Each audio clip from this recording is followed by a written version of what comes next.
นี่คือป่ามีแต่ปลานั่งนะจักป่าเนี่ยคนลาวเอิญแต่ว่าไอเคต้องได้พูดว่าปลานั่งนะแต่ว่าภาษาไอเคกับดอกป่าที่กระเจ้าเอิญนี่อากาสรีนะอากาคือป่านะสรีหรือคือมือคือสื่อมันมืออันนะทุกคนนะอากาสรีภาษาไอเคว่า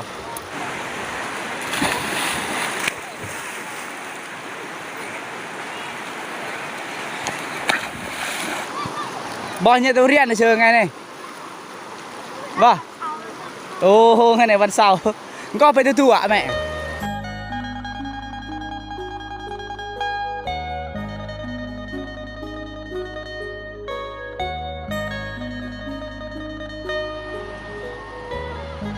เอาสบายดีทุกคนสบายดียามตอนเที่ยงทุกคนเลยตอนนี้ไอเคมาอยู่ที่ถาน้ำนะถาน้ำหมู่บ้านไอเคได้ทุกคนนี่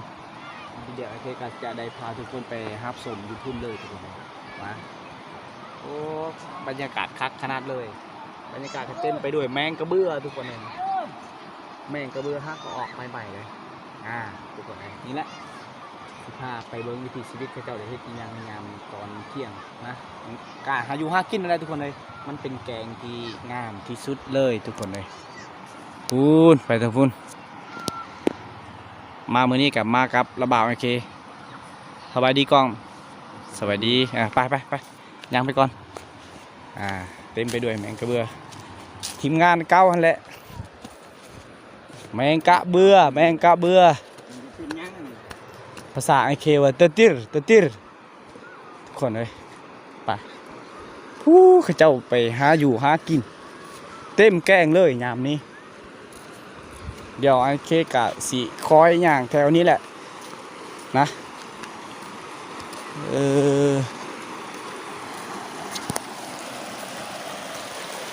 ไอเคกันยังบ่ได้ให้ทุกคนได้เบิ่งเลยว่าแกงนี้ข้าเจ้าจะม่วนสำใดข้าเจ้าจะหากินแบบใดนะนี่แหละวิดีโอนี้แหละไอเคจะพาทุกคนไปเบิ่งแบบยาวๆเลยนะเดี๋ยวกะสีทำไปฟังคุณเลยทุกคนเลยนะข้าเจ้าได้ซ้อนป่าด้วยสวีหาป่านี่แหละแดดกะพอสมควร20 ปลายองศานะทุกคนแดดกะ20 ปลายองศาโอ้โหอากาศเย็นสุดโอ้ยเกือบมืนทุกคนในจุดนี้เกือบลมเลยเดี๋ยวไปเบิ้งเขาเจ้าซ้อนป่าอยู่บางหั่นนะเฮ้ย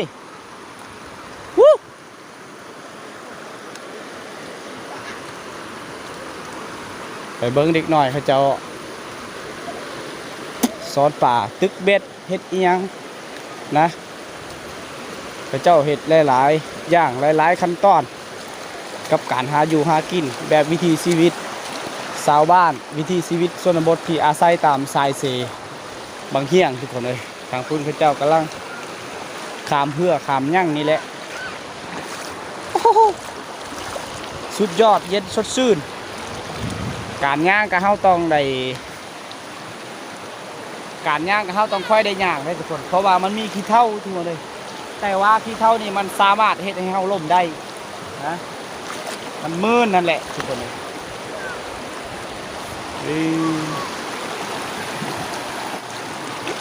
เจ้านี่ได้เฮ็ดอีหยังหาห้อยหรือหายังอย่าเบิ้ลเด้อบ่เด้ออย่าจั่วอย่าเสนมกันเด้ออย่าเบิ้ลโอ้เจ้าได้ขี้เข็บน้ำโอ้ยนี่แล้วก็แมงอันนี้นักมีกุ้งมีปลานั่งเลยตัวนึงลูกปลานั่งแล้วก็มีกุ้งเป็นการหาอยู่หากินของเด็กน้อยอยู่ในเขตชนบทนะที่อาศัยชีวิตตามสายเส้นนี่แหละทุกคนอันนี้คือสวิงข้าเจ้าสุดยอดสวิงข้าเจ้า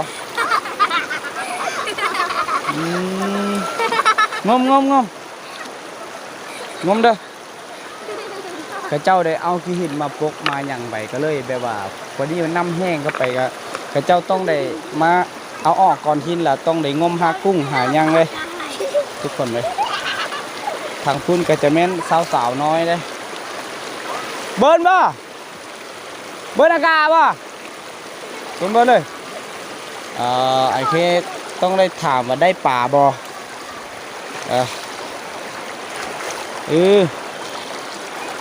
ค่อยงมค่อยนี่มันก็ตรงใดเด้ทุกคนเลยมันบ่ได้กลางคืนถ้าว่ากลางคืนก็บางทีอาจจะได้เลยถ้าว่ายามกลางคืนได้ทุกคนกลางเว้นกับบ่ค่อยจะมีกุ้งวันใดนะ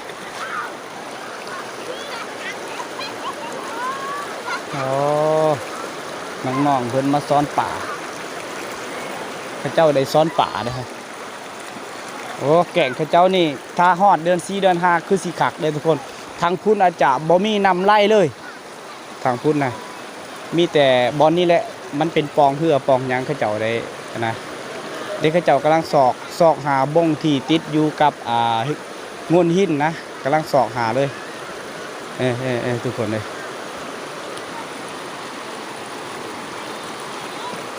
กำลังหาหอยหายังนะเด็กน้อยโอ้ยคือว่าธรรมศาสตร์บานเฮ้าได้นี่ธรรมศาสตร์แกงชื่อแกงกับเป็นชื่อแกงก็เป็นแกงละอ่อเลยทุกคนมันเป็นแกงละอ่อนะเพราะว่าบ้านก็เป็นบ้านละอ่อแกงก็เป็นแกงใหญ่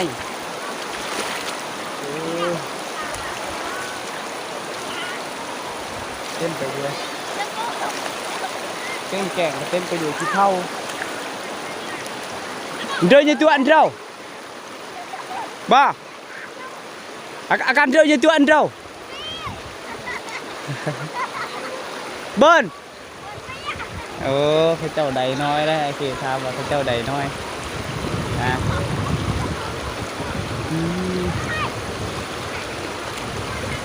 อันทางพุ่นก็จะแม่นบ้านคนส่วนทางนี้ก็จะแม่นบ้านคนและข้าเจ้าจะลงหากินแบบหากินผสมกันเลยหากินน้ำกันเลยทุกคนเลย2บ้านต้องได้หากินน้ำกันปลาก็ถือว่าลายได้ทุกคนลายที่สุดสำหรับป่านะถ้าว่าป่าน้อยกับมันอาจจะมดก่อนเด็กน้อยก็ต้องเข้าใส่หน้าใส่อีอย่างนี้แหละทุกคนเลยโอ้ได้บ่เบิร์นบ่เขาต้องคอยย่างเลยคนเลยอาการโดนไม่ชัวร์กี่สอดบ่ก็แหละ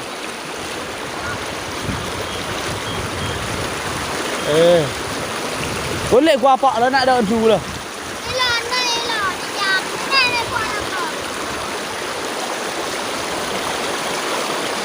đấy đâu há bọn cho quẩy có phoi hengปึ๊บโอ้คันเบิร์นในคืออันดาจาด้ะสอดบ่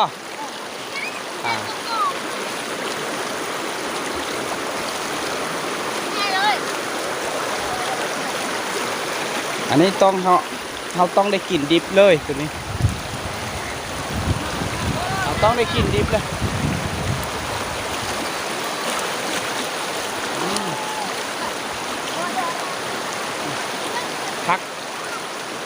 พักอยู่เฉพาะว่าเขาเจ้าหา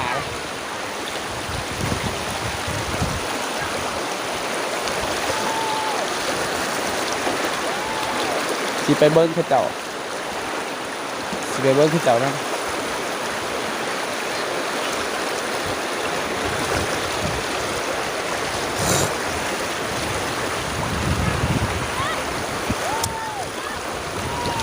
โอ้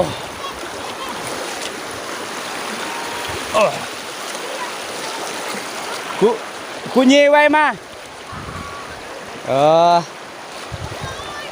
เดินอยู่จั่วกล้อมาจั่วอากาศบ่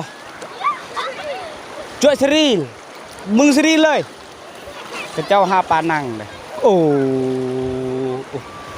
นี่กระเจ้าได้ปลาเลยทุกคนมีแต่ปลานั่งเลยครับปลากังน้ำเซ่แล้วก็ปลานั่งเจ้าสลอยกี่บ่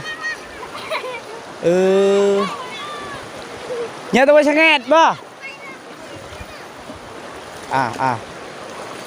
สาวน้อยได้นี่เลยทุกคนไอเคต้องถามเขาเจ้าบ่ได้หนาวบ่เออเขาเจ้าหาแบบนี้แหละทางพุ่นผักพุ่นอาจจะเป็นคนบานผักนั้นส่วนทางนี้อาจจะเป็นคนบานผักนี้เขาเจ้าไปหาทางนี้คือละออใหญ่ผักนี้คือละออน้อยละออสองละอออยู่นำกันต้องได้ปนกันเฮ้ยมูไอเคคำไปก่อนกรองกีเนาะกรองกีเนาะกรองกีกรองกีกรองกีกูแกะรากีเนี่ยแหละโอเคบอกหมูไอเคว่าให้ถ่าอยู่นั่นแหละไอเคสีข้ามไปทางนั้นนะทุกคนสีขึ้นไปหมู่บ้านเขาเจ้าอีก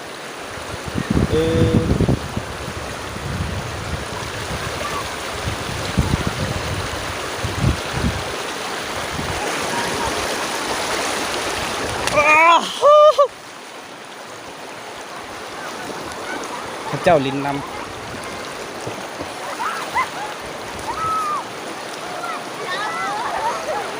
ถ้าเป็นยามแรงทุกคนเลยถ้าเป็นยามแรงที่เจ้าจะลงลินหลายเลยแบบนี้4-5 โมงเขาเจ้าลงอาบน้ำเลยอยู่จุดนี้มันเป็นจุดบอลเขาเอิ้นว่าทางเหือหรือว่าปองเหือนะปองเหือเขาเจ้ามันลุยแล้วเฮ้ย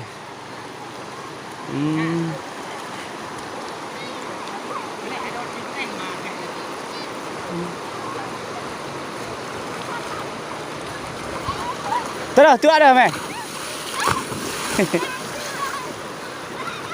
สลอยเด้อก็ไปตัวชื่อจอเด้อแอนพระเจ้าได้ป่าเขาต้องใส่ด้วยสวิงอันเดียวข้าเจ้าได้ใส่ด้วยสวิงอันเดียวก็พอจะได้กินอยู่พอจะได้มกอยู่ได้ทุกคนมีแต่ปลานั่งนี่แหละข้าเจ้าได้หานะโอเคอันนี้เขาพ่อไปพัดที่ฮักนะถือหินเหื่อจักเหื่อนะทุกคนฮักข้าเจ้าก็เลยเก็บมาเปลี่ยนขนมเปลี่ยนกระแลมเบียดใดได้ตัวนี้นะนี่คือป่า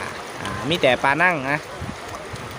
จักป่าอย่างนี้คนลาวเอิญแต่ว่าไอเคต้องได้พูดว่าปลานั่งนะแต่ว่าภาษาไอเคกับดอกป่าที่ข้าเจ้าเอิญนี่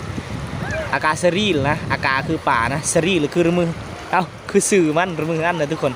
นะอากาสรีภาษาไอเคว่าโอ้พระเจ้าลิ้นน้ำโคตรม่วนเลยทุกคนเลย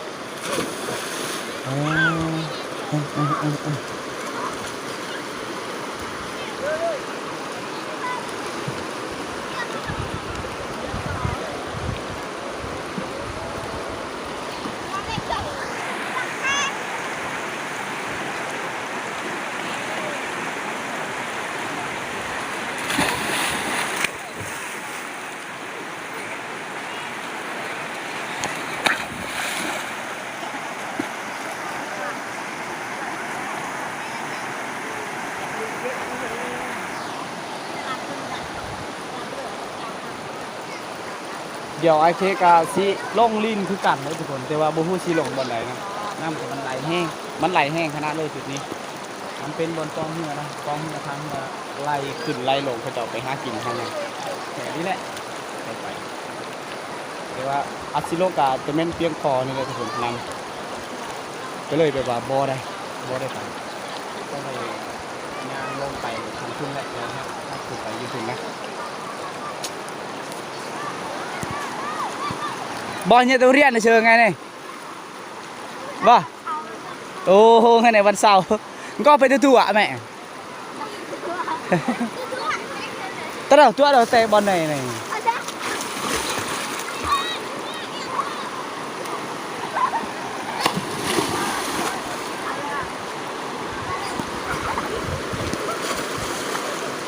เสียงน้ำไหลสาดโอ้ยวันนี้ก็เราต้องได้ บ่มีบอลไปได้ทุกคนเลย โอ้ยสวยแล้วต้องได้ลงบอลเพียงแอวแล้วบัดนี้ทรงไอเคเปียกแล้วบัดนี้ทรงไอเคต้องได้เปียกแล้ว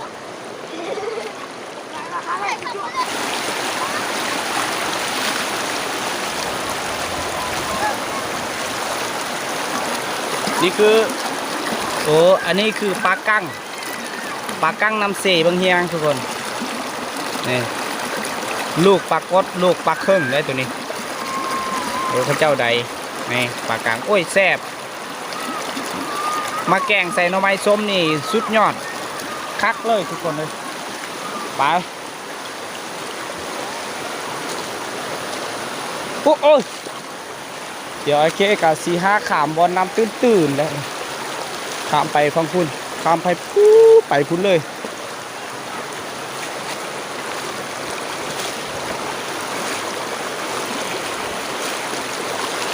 แกงน้ำตื่นขนาดเลยแถวจุดนี้บาโต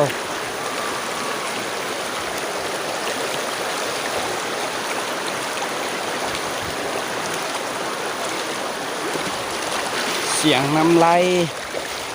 เสียงน้ำไหลถ้าเป็นสงกรานต์นะทุกคนเลยถ้าเป็นสงกรานต์เฮามานั่งกินเบียร์กินย่างแถวนี้โอ้โหมาเปิดเพลงโคตรคักเลยถือสวิงถือหมองมานำมากวาดหมองกวาดย่างแถวนี้นี่ขายามกลางคืนทุกคนเลยบ่อยากว่าป่าขายามกลางคืนมีป่าเลยแถวนี้บอนี้กะขามไหนบ่จุดนี้นะเอาสิขามจุดนี้แหละ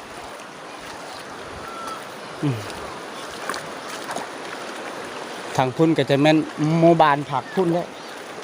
ก็จะไปลงอาบน้ำเด็กน้อยกะละมือละ4-5 เทื่อ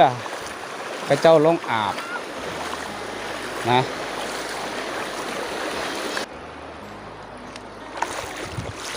ขามไปฝั่งนี้แล้วทุกคนเลยขามไปฝั่งนี้เป็นที่เรียบร้อยแล้วตอนนี้กำลังขี่ยางขึ้นบานคนเราจะพาทุกคนไปเบิ้งอันนี้ก่อนเด็กน้อยสอนกุ้งอยู่ในฮันนะส่วนลายกับมีติกุ้งนั่นแหละกุ้งน้อยกุ้งที่ติดกับงนหินน้อยๆนะทุกคนก้อนหินน้อยๆนะมันก็เลยติดบอลนั่น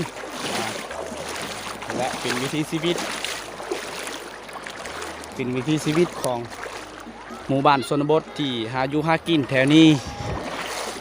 มันเขาจะหากินแบบนี้นะทุกคนเลยทุกมือเลยก็ว่าได้เขาเจ้าหานะทุกมือเลย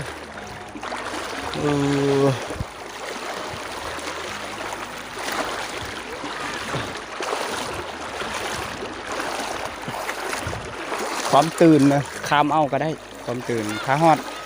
เดือนหานะเดือน4เดือนหาแห้งตื่นกว่านี้ทุกคนแห้งตื่นกว่านี้เลยนำอยู่ในแกงเขาเจ้านี่แกงละอ้อเขาเจ้านะ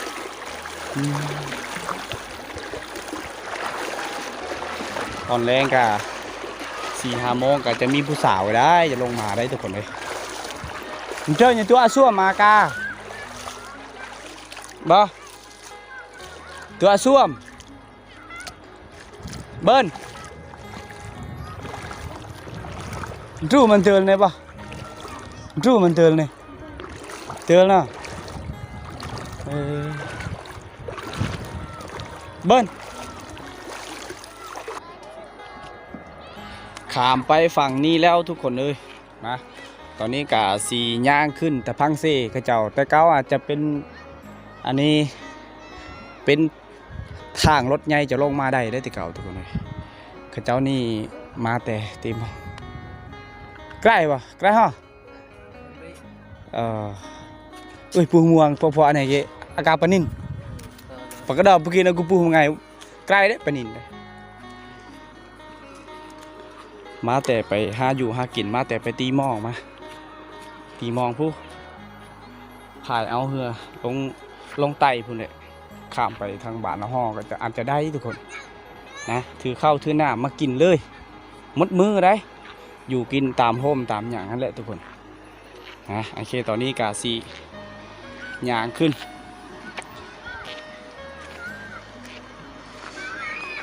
ระบาดไอเคไปถ่ายอยู่ฮั่น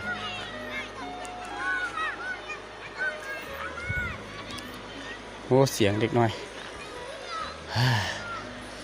แต่เก้าเป็นทางคักแน่เลยรถจักรรถใหญ่ลงมาได้เลยเอาทุกคนเลยเอามาพักอยู่นี่ก่อนพักจุดบอลโฮมนี่ก่อนมานั่งบนเหือข้าเจ้าที่ปะเหือไว้บนนี้นะเหือข้าเจ้าเนี่ยก็ถือว่าข้าเจ้าอันขึ้นช่วงน้ำหลายเลยนะข้าเจ้าขึ้นในช่วงน้ำเปียงตะปังเซไปนี่แต่ว่าข้าเจ้าบนนี้มีเวลาไปหาอยู่หากินข้าเจ้าก็เลยมาปะไว้บนนี้ทุกคนเป็นเหือที่อลูมิเนียมโยมอลูมิเนียมที่คักนะตัวนี้เลยกินเมียงตลอดเลยเจ้าเนาะบ่หอมเย็นคักจุดนี้ทุกคนกกขี้เล็กก็ต้องมีบงดักแด้กินกกขี้เล็กในช่วงนี้นะช่วงฤดูเดือน4เนี่ยสงกับเปียกบดนี่ป้อแดดคักแห้งมือนี้เสียดายแต่บ่มีผู้สาวทุกคนเลยถ้าว่ามีผู้สาวคือสิคักกว่านี้นะถ้าว่ามีผู้สาวเอาทุกคนเลยขอขอบใจทุกคนที่รับชมและกดไลค์กดแชร์วิดีโอนี้ทุกคนเลยนะสำหรับวิดีโอนี้ไอเคจะขอโจ้ไว้สมีทุกคนเลยอย่าลืมติดตามวิดีโอใหม่ตอนต่อไปติดตามวิดีโอใหม่ตอนต่อไปเข้าไปเคี่ยวส้มในหมู่บ้านบ๊ายบายทุกคน